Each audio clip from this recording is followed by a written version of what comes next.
Hello, my friendship. Ayun, kwentuhang ano lang tayo. Kwentuhang nanay. Kwentuhang, alam mo yon, kwentuhang panganganak ng isang nanay. Naalala ko lang kasi nung, since birthday ngayon nung pangatlong anak. So, naalala ko lang yung napagdaanan ko. Napagdaanan ko nung pinanganak ko siya. Kasi, di ba nga, ano na ngayon, December, months, December 4 na ngayon. So, syempre pag buntis ka, di mo na maiisip yun masyado, yung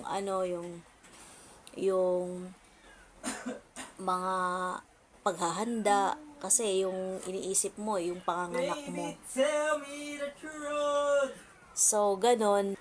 So, ngayon ko lang naisip na 21 days before Christmas pala ako nanganak. Then, nung time na nanganak ako is parang check up ko lang yung araw na yon. Kasi pag malapit ka ng mga anak, syempre parang every week ka na magpapacheck up. So, sa hospital naman kasi ako nagpapacheck up din sa outpatient department. Ako yung time na yun pala is ano na pala siya, kalimutan ko kung ilang cm na. So, hindi na pwedeng umuwi.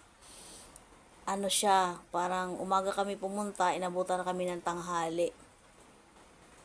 Hindi na ako pinauwi kasi, ano na daw, i-confine na daw ako, ganyan-ganyan. So, magtatanghalian na. So, ngayon, dahil magtatanghalian na, hindi na ako nakakain ng tanghalian. Pinaakyat na ako dun sa labor room. Sabi ko, hala, ano ba yan? Hindi pa ako nakakain. Alam mo naman, pagbuntis, di ba? Talagang gutumin ka, mabilis ka magutom. Sabi ko, naku, magli-labor ako, tapos nagugutom pa ako. So, yung ano naman kasi, yung panganganak ko is, sobra siyang magkadikit.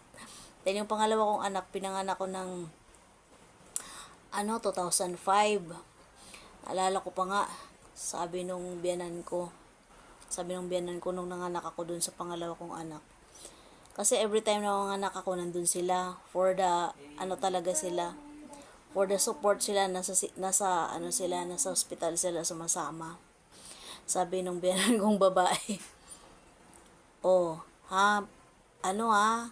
manganganak ka after 5 years pa daw, sabi niya gano'n sa akin. Kasi nga, pangalawang anak ko na yon. So, hindi lang ako umiimik. Pinakinggan ko lang siya.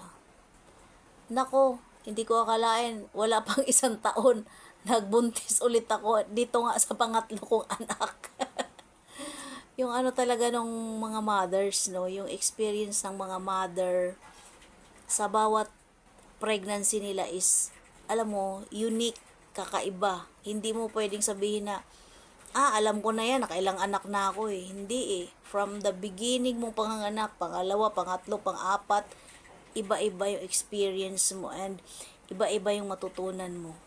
And hanggang ngayon, as mother, ang dami ko pa rin natutunan. Dami ko pa rin mga bagong na nalalaman sa, ayun nga, sa pagpapalaki natin sa ating mga anak and bilang mother.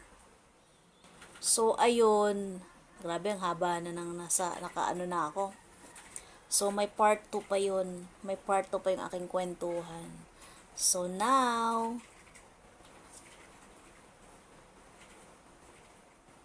have a great day.